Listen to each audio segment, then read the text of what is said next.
Welcome to today's Bible study. In Job 15, Eliphaz speaks again, but instead of offering comfort, he attacks Job's character. He accuses Job of arrogance and insisting that his suffering must be due to sin. But as we know, Job's suffering is not from sin or punishment. It is a test. This chapter reminds us the danger of speaking without wisdom. So let's dive in. Eliphaz, frustrated with Job's complaints, responds harshly. Would a wise person answer with empty arguments or fill their belly with hot east wind? Think of Eliphaz shaking his head with the tone of sharp criticism.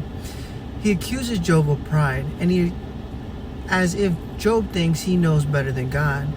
Are you a man ever born? Were you brought forth before the hills? Do you listen in God's counsel?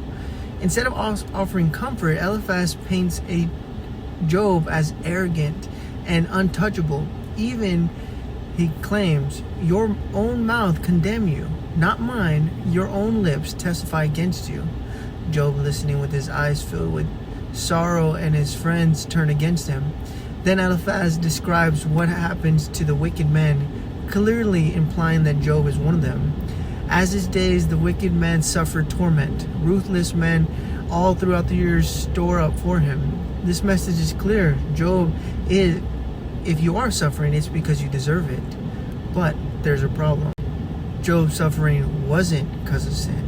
His friends assumed they understood, but they were completely wrong. Job 15 warns us about speaking without wisdom.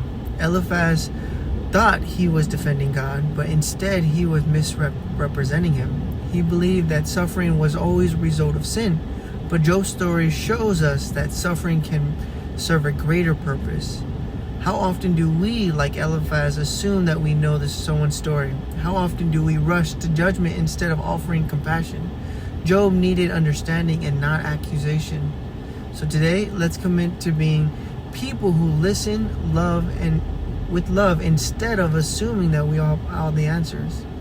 If you know someone suffering, help them. Don't judge them. Thank you for joining Bible study.